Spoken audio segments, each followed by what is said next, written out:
예상하지 못한 결과로 재판부의 선고를 받아들이기가 힘들다. 사람을 얼마나 더 잔혹하게 죽여야 사형이 선고되는 것인지 재판부의 양형 기준을 이해할 수 없고 유족으로서도 신뢰할 수 없다. 열을 뒤면 우리 아이가 사망한 지 1년이 된다. 고유정이 무죄라면 아빠로서 내 아들 죽음의 원인도 모르게 되는 것이다. 피의자의 권리도 중요하지만 내 아이의 죽음의 진실은 어디에서 찾아야 되는지 재판부에 묻고 싶다. 2020년 2월 20일 오후 2시 제주지방법원입니다.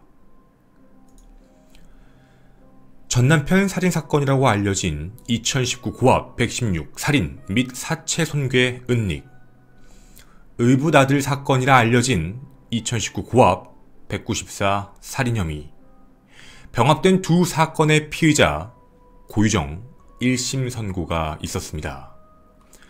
재판부는 76쪽 분량의 판결문을 읽었고 모두 그 결과에 탄식했습니다. 주문: 피고 고유정은 무기징역에 처한다.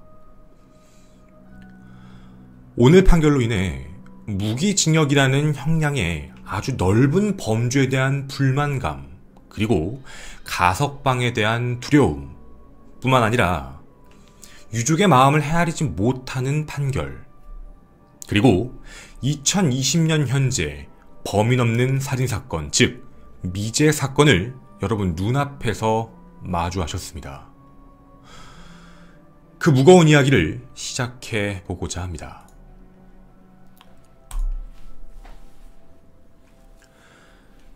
안녕하십니까, 전국의 유튜브 구독자 여러분, 아프리카TV 시청자 여러분, 국내 사건 관련 컨텐츠를 진행하는 김원사건 파일의 김원입니다.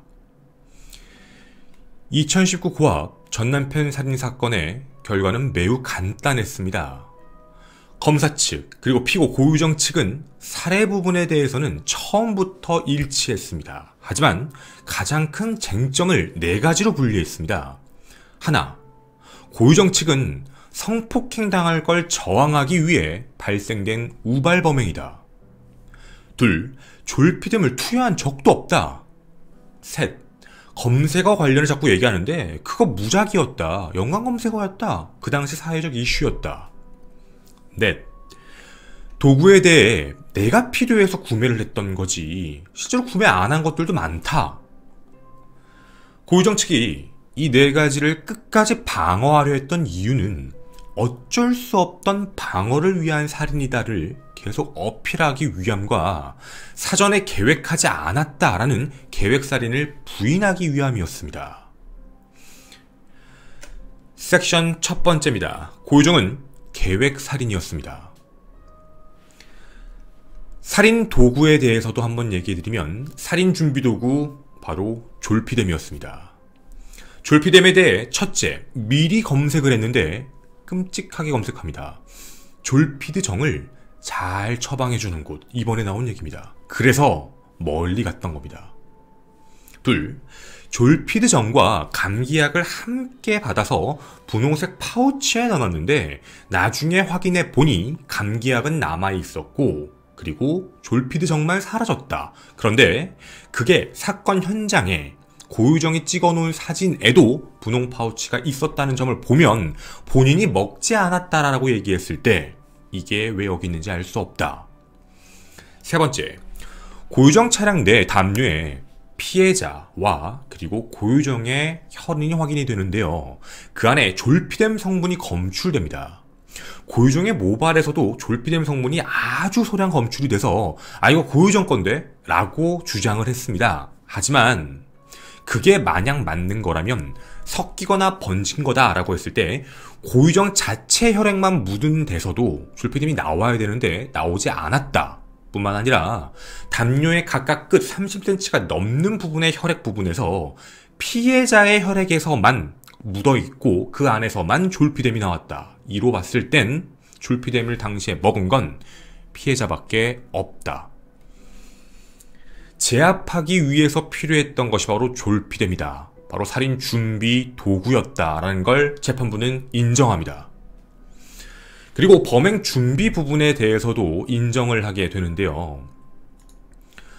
교섭 장소도 청주에서 제주로 임의로 변경합니다. 저희도 방송에서 얘기 많이 했죠. 5월 20일 날 자기가 갑자기 바꿉니다. 당일날 말이죠. 근데 이미 본인은 5월 17일 날 모든 예약을 끝냈습니다. 승용차를 산적하고 배편도 전부 다 5월 18일 날 입도를 하죠.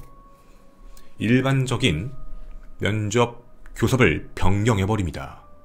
자기는 처음 가보는 장소인데 어떻게 거기서 살인을 저지를 수 있느냐?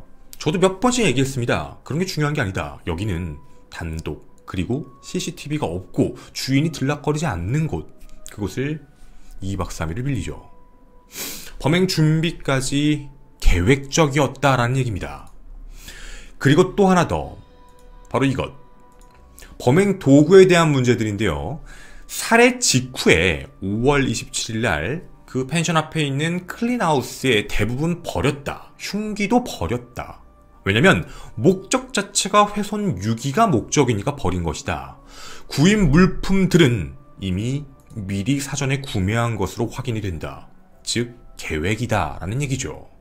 예를 들자면 피고 고유정의 말에 논리적인 모순이 있는 것 중에 김장백을 예를 들자면 자기가 주부로서 김장백을 산 것이다 라고 얘기하는데 사건 발생 당시가 5월 25일, 즉 늦은 봄 여름 초인데 그때 김장을 한다는 것도 좀 그런데 15폭이나 들어가는 그 많은 김장백을 총 24장을 샀고 승용차에서는 7장이 발견됐으며 나머지 17장은 발견되지 않았다.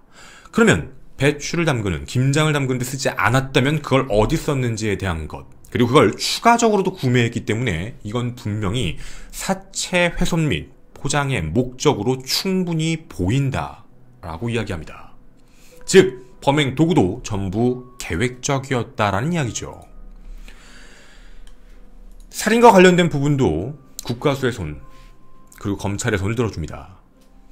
사건 현장 내에 정지 이탈흔이 존재한다. 즉 고유정은 자기가 당할 뻔해서 한 번 찔렀다라고 주장을 했지만 정지하고 이탈했을 때의 흔들이 여러 군데 확인되는 걸 봤을 땐 이미 수차례 공격한 것으로 보인다 뿐만 아니라 사건 현장에는 피해자의 유전자만 검출되었다. 피를 흘리는 사람의 입장인 것이죠.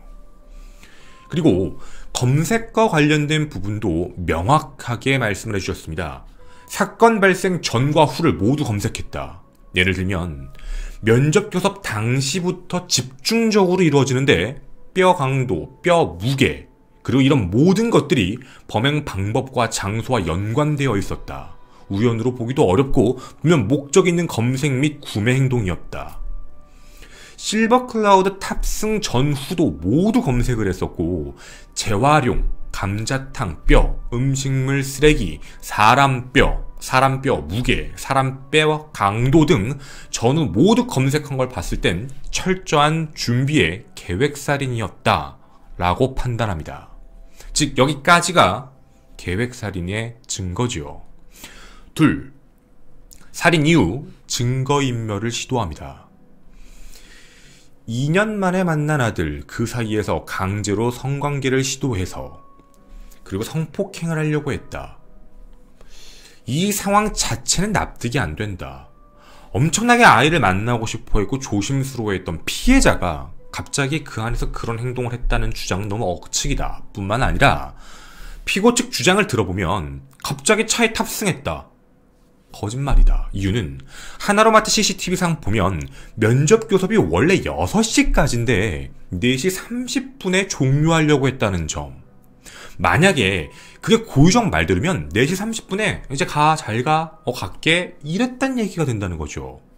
6시까지인데. 즉 그 6시까지도 전부 계획적이었다는 겁니다. 그리고 외부에 공개되지 않았는데 CCTV 상에 이렇게 나옵니다. 차를 고유정 걸로 옮겨 타서 같이 들어가죠. 피해자가 물건을 들고 차에다가 넣고 옮기는 장면을 고유정이 옆에서 기다리는 장면이 보입니다. 즉 처음부터 유인 및 계획성으로 보인다라는 것이죠. 그리고 성폭행 미수 사건의 문자를 임의적으로 조작했다. 일부러 그런 거죠. 자기와 있지 않고 도망갔다는 걸 보여주기 위한 것. 그리고 신체에 있는 상처가 자신은 찔리는 적, 즉 저항은 이다라고 주장했지만 전부 긁힌 상처들. 제가 그런 얘기도 했었죠. 정말 고유정 말대로면 검객이라고 전부 다 피했다는 얘기입니다. 이런 형태로 봤을 때 고유정이 공격했다고 보는 게 훨씬 더 합리적이다라는 것이죠. 그리고 가장 마지막에 나왔던 이야기입니다. 현장에 있던 고유정 아들의 진술은 신빙성이 떨어진다. 이유는 팔을 꼬집었다, 아팠다 정도에 대한 이야기뿐이고 현장 자체도 보지 못했으며 이후 삼촌으로 알고 있는 피해자, 즉 친아빠 강씨죠. 사라졌습니다. 어디 갔어? 라고 당연히 애는 물어봤을 겁니다. 근데 어딘가 가버렸고 그 이후에 고유정에게 들은 말을 그대로 할 왜곡의 가능성이 존재하기 때문에 진술의 신빙성은 떨어진다 라고 이야기합니다. 결론. 전남편 살인사건의 고유정 측 주장은 전부 받아들일 수 없다. 천륜을 어긴 끔찍한 살인이고 구체적 계획이 있고 죄질이 매우 불량하며 심지어 친아들이 있는 장소에서 살해를 했다. 유족의 마음은 더 이상 치유할 수 없게 만들었다. 어린 아들은 아버지를 잃었고 고유정의 보살핌도 이제 받지 못하게 되었다. 사건이 매우 잔혹하고 중대하여 유족의 슬픔은 헤아릴 수도 없이 깊다. 이게 재판부의 판단입니다. 바로 고유정이 저지른 제주 전남편 살인사건입니다. 우리의 생각에 대해서 한번 같이 얘기해보고 싶습니다. 여러분은 지금 이 얘기를 들으시면 어떤 생각이 드십니까? 우리는 많은 범죄를 보았습니다. 그리고 무기징역이 나온 것도 많이 보았죠. 분명 끔찍한 살인이었습니다. 근데 이 사건에 대해 재판부는 무기징역을 선고합니다. 도대체 왜 사형 선고가 안 된 걸까요? 모든 사람들은 궁금해합니다. 아니, 어떻게 이럴 수가 있지? 여러 가지 이유들이 있습니다. 저희는 총 이 이유를 3가지 정도로 분류를 하고 있는데 첫 번째가 가장 큰 얘기입니다. 가장 긴 얘기일 수 있습니다. 저희가 그동안 오랫동안 전문가분들에게 자문을 구할 때 늘 하셨던 이야기, 대한민국 법의 형량에 대한 리미트와 그리고 그 형량에 대한 낮게 책정되어 있는 것, 이게 어떻게 보면 가장 큰 문제일 수 있다는 얘기죠. 징역 30년까지, 25년 30년까지 올라가는 기준이 계속적으로 누적돼서 범죄 형량마다 올라가야 되는데 어느 순간 무기징역 선에 갔을 때 무기징역을 받는 그 퍼센테이지가 너무 넓다는 겁니다. 이런 사건에서 무기징역, 이거보다 훨씬 끔찍한데도 무기징역, 이 범주가 애매하다는 것이죠. 더 세분화하고 구체적으로 하고 리미트를 주면 안 되는 이유다라고 얘기를 많이 하십니다. 왜냐하면 사람을 살해했습니다. 그리고 사체를 훼손했습니다. 자, 이 안에서 우리가 볼 수 있는 건 계획이냐 우발이냐도 중요하겠지만 얼마만큼 잔혹했는지도 중요하고요. 어떤 도구로, 그리고 반성이 있었는지 없었는지에 대한 것도, 그리고 그걸 얼마나 복구하려고 했는지, 그리고 우리가 얘기하는 훼손. 여러분은 시신훼손 및 유기를 어떻게 생각하십니까? 7년 이상의 징역. 근데 우리나라는 워낙 살인죄의 형량이 더 굵직하기 때문에 그게 추가돼봐야 조금 올라가는 정도가 다라고 합니다. 안 걸리면 그만이라는 얘기죠. 사체 훼손 및 사체 유기는 살인죄에 준하게 되는 게 되게 보편타당한 생각 아닐까요? 살인이 25년이면, 계획살인 25년, 그러면 이거 훼손했다, 끔찍하다, 그럼 준해서 20년, 합쳐서 무기징역을 주는 게 아니라 45년으로 기본 출발, 이런 식에 대한 얘기를 하는 겁니다. 리미트 없이 말이죠. 물론 소시민의 입장의 생각입니다. 하지만 이걸 누가 반대를 과연 할까요? 자, 그 다음 두 번째 사형 선고가 되지 않은 이유입니다. 바로 단일 사건 자체만 놓고 사형을 주는 경우는 조금 드물다고 합니다. 우리가 예전에 봤던, 여러분들 기억을 하시겠지만 장대호 사건 같은 경우도 반성도 없습니다. 사체 훼손 및 유기했는데 거기에 대해서 사형 주세요라고 했지만 무기징역형을 선고했지요. 그런 것처럼 단일 사건에 대해 초범이고 그 이후에 훼손 및 유기를 하더라도 무기징역을 주는 게 대한민국입니다. 대부분 사형을 줄 때는 뭔가 연쇄살인, 다발적으로 여러 명을 살인할 때, 이른바 안인득 사건처럼 그런 일이 벌어지면 사형 선고라는 경우가 있습니다. 그러니까 답답하다는 얘기죠. 무기징역의 범주가 너무 넓다는 겁니다. 역으로 가볼까요? 장대호 사건과 고유정 사건이 같다고 얘기를 해야 될까요? 물론 그렇게 생각하시는 분들도 있을 겁니다. 표면적인 입장에서만 말이죠. 그런데 법이라는 건 어떻게 보면 유족분들의 마음, 유족분들의 그 원통함을 어느 정도는 좀 채워주시는 게 맞는 거라고 생각합니다. 그런데 장대호가 시신훼손 및 유기한 것과 고유정이 사체 훼손 및 손괴하고 유기한 건 차원이 다른 문제입니다. 고유정은 지금까지도 어디에 있는지 얘기를 안 하죠. 이동하면서 있습니다. 지금 이게 무기징역이 나왔지만 반성도 안 하고 있고 사과할 말 한마디도 안 했습니다. 재판이 끝나고 고유정에게 판사님이 하고 싶은 얘기 있느냐, 마지막 기회였습니다. 거기서도 사과하지 않습니다. 할 말 없다 하고 돌아갔거든요. 그럼 이렇게 생각을 해봤을 때 우린 이렇게 봐야 되는 게 맞습니다. 전 남편분 유족분들은 집에 있는 머리카락을 찾아서 그렇게 제사를 지내셨습니다. 너무 끔찍합니다. 근데 이 문제에 대해 더 강하게, 그리고 고인 모독을 했고 재판을 고의적으로 끌었습니다. 이 문제에 대해서도 어떻게 우리가 이걸 장대호 사건과 완전히 똑같다라고 이해할 수 있을까요? 그리고 물론 모든 범죄의 경중은 없고 피해자 마음에 경중은 없겠지만 과연 이게 어떤 마음일까요? 피해자 유족분의 입장에서 말이죠. 자신의 형이, 자신의 아들이 어디 있는지 모릅니다. 그리고 세 번째입니다. 사형 선고가 안 된 이유가 바로 이거 하나 껴 있었지요. 죄송합니다. 세 번째 문제는 뭐였냐면 바로 연쇄살인. 그의 하나가 입증이 안 됐습니다. 의붓아들 승빈이 사건입니다. 저희가 작년 9월부터 스피커라는 방송을 통해 함께 진행했던 승빈이 사건이 그렇게 끝나버렸습니다. 무죄입니다. 그리고 이게 무죄 선고가 나면서 우리에겐 이런 물음표가 던져집니다. 그럼 누가 죽인 거야? 그러면 고유정도 아니야? 현남편이야? 현남편도 아닌데? 분명히 국과수의 부검에 따르면 아이는 압착에 의한 질식사 타살입니다. 누가 죽였을까요? 누구라고 봐야 할까요? 여러분은 2020년 미제 사건을 보셨습니다. 저희는 김원 사건 파일을 여기서 정리하고 토요 사건 팩트에서 이 사건을 미제 사건으로 다루도록 하겠습니다. 감사합니다.